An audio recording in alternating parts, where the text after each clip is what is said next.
Donc, le génocide arménien a débuté en avril 1915 et on le fait finir généralement en 1916. Cependant, on peut aussi estimer qu'il prend fin en 1923 suite à la signature du traité de Lausanne. Durant ces années, 2 tiers de la population arménienne ont été tués par les nationalistes turcs dans l'Empire ottoman. Il y avait des déportations, des massacres et aussi des marches de la mort. Le génocide arménien est principalement orchestré par Enver Pacha, qui était ministre de la guerre, par Talat Pacha, qui était grand vizir, et par Djemal Pacha, qui était général de l'armée. Donc d'abord, nous allons voir le déroulement historique du génocide, puis nous nous concentrerons sur sa mémoire. Les Arméniens étaient une population chrétienne dans le royaume ottoman, principalement musulman. Ils avaient moins de droits que les citoyens musulmans et ont donc réclamé l'égalité.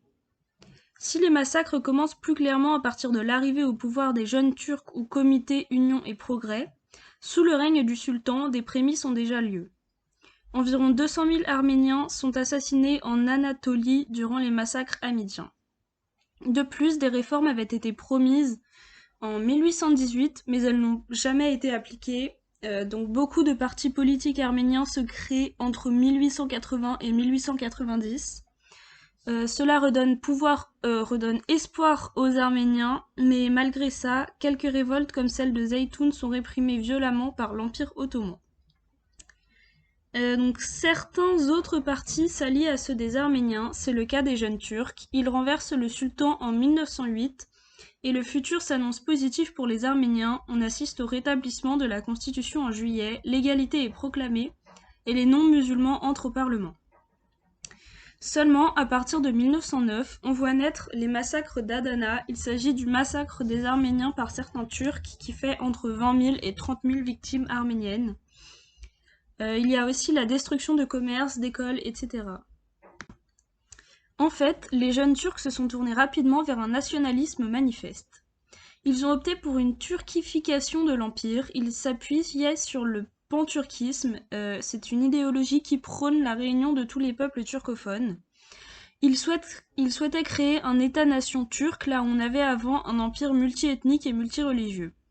Donc les autres peuples devaient être exterminés ou exilés, cela comprend donc évidemment les Arméniens, entre autres. Donc les nationalistes turcs s'appuient sur l'idéologie du darwinisme social. Les Arméniens sont qualifiés de tumeurs internes. Le gouvernement crée l'organisation spéciale, l'OS. C'est un groupe paramilitaire chargé de lutter contre ces tumeurs internes. Donc le parti au pouvoir parvient à mobiliser des membres partout sur le territoire.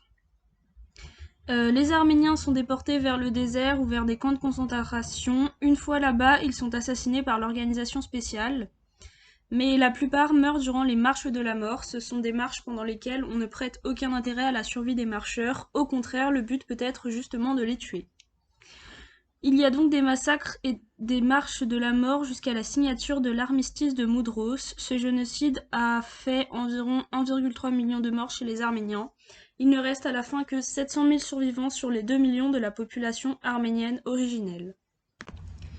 Donc maintenant, nous allons nous intéresser à la façon dont le génocide arménien vit dans nos mémoires. L'émergence en 1948 du terme génocide en tant qu'infraction du droit pénal international a éveillé des désirs de justice chez les Arméniens.